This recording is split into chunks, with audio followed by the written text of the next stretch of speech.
Welcome back to my channel fine maths classes. So ഇന്നത്തെ ക്ലാസ്സിൽ നമ്മൾ പഠിക്കാൻ പോകുന്നത് 8th ചാപ്റ്റർ ഇൻട്രൊഡക്ഷൻ ടു ട്രിഗ്നോമെട്രിയിലെ ഒരു ഇമ്പോർട്ടൻറ്റ് ക്വസ്റ്റ്യൻ ആണ് കേട്ടോ. അപ്പോൾ എൻ്റെ ചാനൽ കാണുന്നവർ സബ്സ്ക്രൈബ് ചെയ്യാനും ലൈക്ക് ചെയ്യാനും കമൻറ്റ് ചെയ്യാനും മാക്സിമം ഷെയർ ചെയ്ത് സപ്പോർട്ട് ചെയ്യാനും മറന്നു പോകരുത്. സോ നമ്മുടെ ക്വസ്റ്റ്യൻ എന്താണെന്നുള്ളത് നോക്കാം. In a right triangle ABC, right angled at B, if tan A is equal to 1, then verify that 2 sin A into cos A is equal to 1.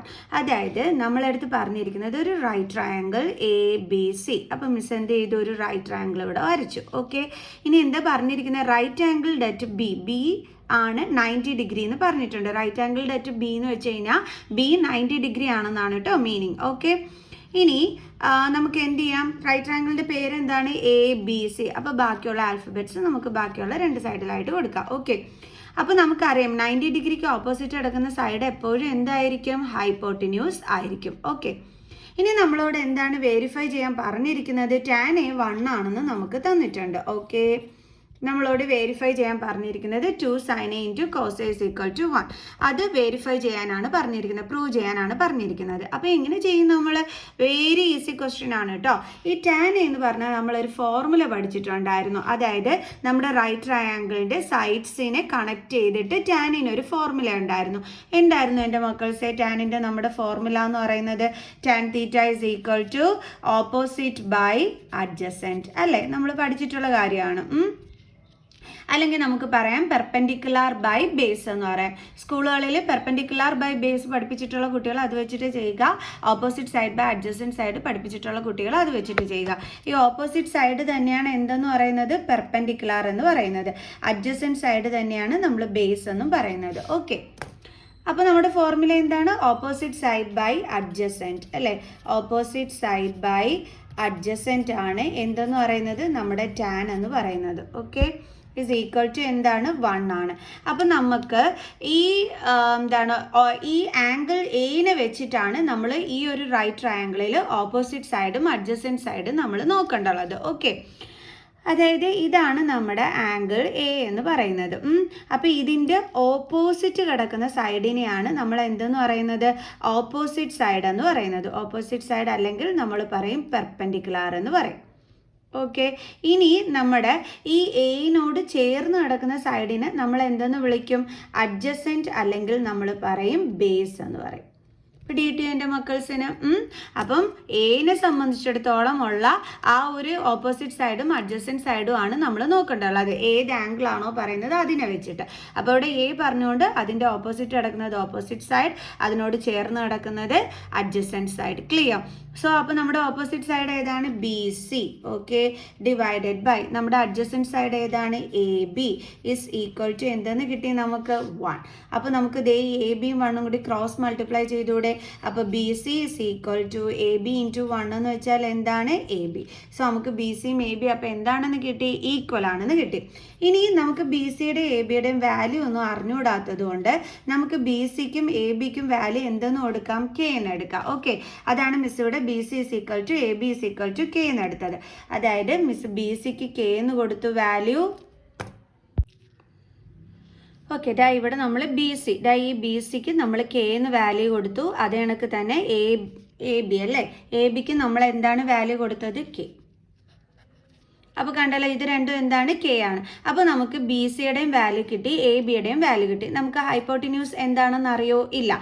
അപ്പോൾ നമുക്ക് എന്ത് ചെയ്യാം, പൈതഗോറസ് തിയറം അപ്ലൈ ചെയ്ത് നമ്മുടെ hypotenuse എന്താണെന്നുള്ളത് കണ്ടുപിടിക്കാം.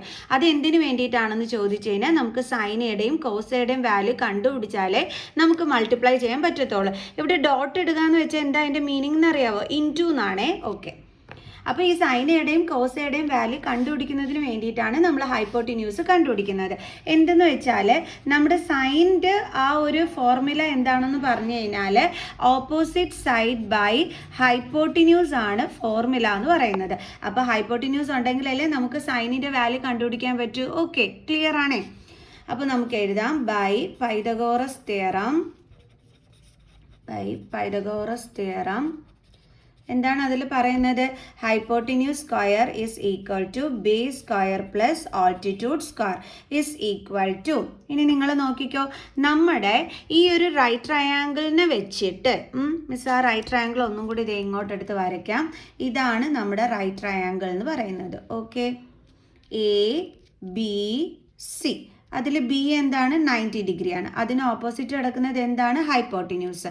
ഇനി നമ്മുടെ റൈറ്റ് ട്രയാങ്കിളിൻ്റെ ബേസ് എന്ന് പറയുന്നത് എന്താണ്? ബോട്ടം പാർട്ടിനെയാണ് നമ്മൾ ബേസ് എന്ന് പറയുന്നത്. ഈ 90 ഡിഗ്രി ലൈനിനെ നമ്മൾ എന്തെന്ന് വിളിക്കുന്നു? ആൾട്ടിറ്റ്യൂഡ് എന്ന് വിളിക്കുന്നു. കണ്ടോ, ഇവിടെ റൈറ്റ് ട്രയാങ്കിളിൻ്റെ ഇത് വെച്ചിട്ടാണ് നമ്മൾ സൈഡുകൾ എടുത്ത് എഴുതുന്നത്. ഈ സൈഡുകൾ നമ്മൾ എഴുതിയിരിക്കുന്നത് ഈ ആംഗിളിനെ ബേസ് ചെയ്തിട്ടാണ് എഴുതിയിരിക്കുന്നത്. ഡിഫറൻസ് മനസ്സിലാക്കിക്കോണം. വീക്ക് സ്റ്റുഡൻസിന് വേണ്ടിയിട്ടാണ് മിസ് എടുത്തെടുത്ത് പറഞ്ഞു തരുന്നത്. ഇത് നമ്മൾ ഈ ഓപ്പോസിറ്റ് സൈഡും ഇതുമൊക്കെ എഴുതിയിരിക്കുന്നത് ഈ ആംഗിളിനെ ബേസ് ചെയ്തിട്ടാണ്. മനസ്സിലാക്കണേ എൻ്റെ മക്കൾസെ. ഹൈപ്പോട്ടിന്യൂസ് എഴുതിയിരിക്കുന്നത് നമ്മൾ 90 ഡിഗ്രിക്ക് ഓപ്പോസിറ്റ് കിടക്കുന്ന സൈഡ് വെച്ചിട്ടാണ്. ഇനി നമ്മളിത് ഇതൊക്കെ എഴുതിയിരിക്കുന്നത്, അതായത് ഈ ഓൾട്ടിറ്റ്യൂഡും ബേസൊക്കെ എഴുതിയിരിക്കുന്നത് എന്തിനെ ബേസ് ചെയ്തിട്ടാണ്? നമ്മുടെ റൈറ്റ് ട്രയാങ്കിളിൻ്റെ സൈഡ് വെച്ചിട്ടാണ്. ഓക്കെ, അതായത് റൈറ്റ് ട്രയാങ്കിളിൻ്റെ ബോട്ടം പാർട്ടിനെ നമ്മൾ ബേസ് എന്ന് വിളിക്കും. ആ 90 ഡിഗ്രി ലൈനിനെ നമ്മൾ ആൾട്ടിറ്റ്യൂഡ് എന്ന് പറയും. 90ക്ക് ഓപ്പോസിറ്റ് കിടക്കുന്നതിന് ഹൈപ്പോട്ടിന്യൂസ് എന്ന് വിളിക്കും. ഓക്കെ, ക്ലിയർ ആയി കാണുമെന്ന് മിസ് വിചാരിക്കുന്നു. സോ അപ്പോൾ നമ്മുടെ ബേസ് എന്താണ്? B C. അപ്പോൾ B C square plus altitude എന്താണ്? A B. അപ്പോൾ എ ബി സ്ക്വയർ. ഹൈപ്പോട്ടിന്യൂസ് എന്താണ് ഇവിടെ? എ സി അല്ലേ? അപ്പോൾ എ സി സ്ക്വയർ. അപ്പോൾ A C square is equal to, നമ്മൾ ഈ ബി സിനെയും എ ബിനെയും നമ്മൾ എന്തായിട്ടാണ് എടുത്തിരുന്നത്? കെ. അപ്പോൾ നമുക്ക് എഴുതാം K square plus K square. കാരണം ഇവിടെ സ്ക്വയർ ഉണ്ട്, അപ്പോൾ നമ്മൾ മണ്ടയിലിട്ട് കൊടുത്തു. Then A C square is equal to like terms ആണ്. അപ്പോൾ ഇതിന് കോഫിഷ്യൻ്റ് ഒന്നും ഇല്ലെങ്കിൽ എന്തുണ്ട്? 1 ഉണ്ട്. സോ അപ്പോൾ ആ കോഫിഷ്യൻ്റ് തമ്മിൽ നമുക്ക് ആഡ് ചെയ്യാൻ പറ്റും. 1 + 1 2 കെ സ്ക്വയർ. ഇനി നമുക്ക് വേണ്ടുള്ളത് എ സിയുടെ വാല്യൂ ആണ്. അതിന് നമ്മൾ എന്ത് ചെയ്താൽ മതി? ഈ സ്ക്വയർ മാറ്റാൻ വേണ്ടിയിട്ട് ഇതിൻ്റെ സ്ക്വയർ റൂട്ട് കണ്ടാൽ മതി. അപ്പോൾ നമുക്ക് എന്താ കിട്ടിയത്? 2k square is equal to, എങ്ങനെ എഴുതാം നമുക്ക് ഇതിനെ? 2 × k സ്ക്വയർ എന്ന് പറഞ്ഞാൽ എന്താണ്? k 2 ടൈംസ് എഴുതുന്നത് അല്ലേ? അപ്പോൾ k × k. നമ്മൾ സ്ക്വയർ റൂട്ട് കാണാൻ എങ്ങനെയാണ് പഠിച്ചിട്ടുള്ളത്? എപ്പോഴും നമ്മൾ പെയറിൽ നിന്ന് ഒരെണ്ണം നമ്മൾ പുറത്തെടുക്കും അല്ലേ? ഇനി പെയറില്ലാത്തതിന് നമ്മൾ എന്ത് ചെയ്യും? റൂട്ടിൻ്റെ അകത്ത് എഴുതും. അപ്പോൾ ഇവിടെ 2ന് പെയറില്ല. അപ്പോൾ ആ 2ന് നമ്മൾ എന്ത് ചെയ്യുന്നു? റൂട്ടിൻ്റെ അകത്ത് എഴുതുന്നു. അപ്പോൾ നമുക്ക് ശരിക്കും പറഞ്ഞാൽ എ സിയുടെ വാല്യൂ എന്താണ് നമുക്ക് കിട്ടിയത്? √2k. കെ വെളിയിലാണ് എഴുതേണ്ടുള്ളത്, റൂട്ടിൻ്റെ അകത്തല്ല എഴുതേണ്ടുള്ളത്. അതെന്തുകൊണ്ടാണ് വെളിയിലായത്? പെയർ ആയിരുന്നു. അപ്പോൾ അതിൽ നിന്ന് ഒരു കെനെ നമ്മൾ പുറത്തെടുത്തു. ക്ലിയർ? സോ അപ്പോൾ എ സിയുടെ വാല്യൂ നമുക്ക് കിട്ടി √2k. എ സി എന്ന് പറഞ്ഞാൽ എന്താണ് നമ്മൾ കണ്ടുപിടിച്ചത്? ഹൈപ്പോട്ടിന്യൂസ് ആണ് നമ്മൾ കണ്ടുപിടിച്ചത്. കണ്ടോ, എ സി. അപ്പോൾ നമുക്ക് എന്താ കിട്ടിയത്? √2k. ഓക്കെ, നമുക്ക് ഈ ഫിഗറിനകത്ത് എഴുതി കൊടുക്കാം. നമുക്ക് കിട്ടിയത് √2k ആണ്. ഇനി നമുക്ക് എന്ത് കണ്ടുപിടിക്കാം? സൈനും കോസും കണ്ടുപിടിക്കാം. ഓക്കെ, അപ്പോൾ നമ്മൾ എന്താ കണ്ടുപിടിക്കാൻ പോണത്? Sine A. സൈൻ എയുടെ ഫോർമുല എന്താണ്? ഈ ഫോർമുലയൊക്കെ നിങ്ങൾ നല്ല രീതിയിൽ പഠിച്ചു വെച്ചിരിക്കണേ. ഓക്കെ, അപ്പോൾ സൈനിൻ്റെ ഫോർമുല എന്ന് പറയുന്നത് opposite side by hypotenuse is equal to, ഈ എ ആംഗിളിനെ സംബന്ധിച്ചിടത്തോളം ഓപ്പോസിറ്റ് സൈഡ് എന്തായിരുന്നു? B C by hypotenuse side എന്തായിരുന്നു? A C is equal to, B C എന്തായിട്ടായിരുന്നു നമ്മൾ എടുത്തിരുന്നത്? കെ ബൈ എ സി എന്താ നമുക്ക് കിട്ടിയത്? √2k. അപ്പോൾ ഇത് ഈ കെയും കെയും ക്യാൻസലായി പോവും. അപ്പോൾ ഇവിടെ എന്തുണ്ട്? 1 ഉണ്ട് അല്ലേ? അപ്പോൾ 1/√2. ഓക്കെ, ഇനി അടുത്ത് എന്ത് കണ്ടുപിടിക്കാം? നമുക്ക് കോസ് എ കണ്ടുപിടിക്കണം. അപ്പോൾ cos A is equal to, formula എന്താണ്? Adjacent side by hypotenuse. adjacent side by hypotenuse is equal to, angle A നെ സംബന്ധിച്ചിടത്തോളം adjacent side എന്താണ്? AB by hypotenuse എന്താണ്? AC. ABനെ നമ്മൾ എന്തായിട്ടായിരുന്നു എടുത്തിരുന്നത്? K. അപ്പോൾ K by AC യുടെ വാല്യൂ എന്താണ്? √2k. അപ്പോൾ ഇതും ക്യാൻസലായി പോകും. പിന്നെ എന്താ ഉള്ളത്? 1 അല്ലേ? മുകളിൽ ന്യൂമറേറ്ററിൽ 1 ആണുള്ളത്. 1/√2. ഇനി എന്താ നമ്മൾ ചെയ്യേണ്ടത്? 2 sin A × cos A ചെയ്യണം അല്ലേ? എന്നിട്ട് അതിന് 1 എന്നുള്ള ആൻസർ നമ്മൾ കണ്ടെത്തണം. അപ്പോൾ 2 sin A × cos A is equal to 2 × sin A. sin Aയുടെ value എന്താണ്? 1/√2 ഇൻറ്റു ദെൻ ഇവിടെ ഡോട്ട് എന്ന് വെച്ചാൽ ഇൻറ്റു ആണേ. കോസ് എ എന്ന് പറഞ്ഞാൽ എന്താ കിട്ടിയത്? 1/√2. അപ്പോൾ നമ്മൾ അതെടുത്ത് ഇവിടെ എഴുതി.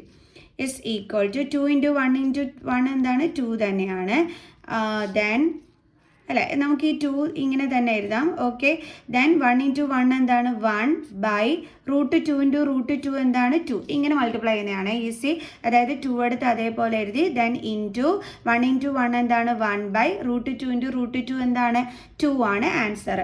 അതായത് √2 ഇൻറ്റു √2 ഇസ് ഈക്വൽ ടു നമുക്ക് √4 എന്ന് കിട്ടും.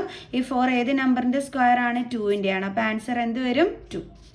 ഇനി ഈ 2ഉം 2ഉം എന്ത് ചെയ്യും? ക്യാൻസലായി. അപ്പോൾ ക്യാൻസലായി പോകും അല്ലേ. അപ്പോൾ നമുക്ക് എന്താ ആൻസർ കിട്ടിയത്? 1 ആണ് ആൻസർ വന്നത്. അതല്ലേ അവർ നമ്മളോട് വേരിഫൈ ചെയ്യാൻ പറഞ്ഞിരുന്നത്. ദേ നമ്മൾ എന്ത് കണ്ടുപിടിച്ചു? ആൻസർ കണ്ടുപിടിച്ചു. അപ്പോൾ നമുക്ക് പറയാം ഹെൻസ് വേരിഫൈഡ്. ക്ലിയർ? അപ്പോൾ എല്ലാവർക്കും മനസ്സിലായോ എങ്ങനെയാണ് ട്രിഗ്നോമെട്രിയിലെ ഈ ഒരു ക്വസ്റ്റ്യൻ ചെയ്യേണ്ടതെന്ന്? ഓക്കെ, അപ്പോൾ നമുക്ക് നെക്സ്റ്റ് ക്ലാസ്സിൽ ഇതുപോലുള്ള ഒരു ഇമ്പോർട്ടൻറ്റ് ക്വസ്റ്റ്യനുമായിട്ട് കാണുന്നത് വരെ ബൈ ബൈ.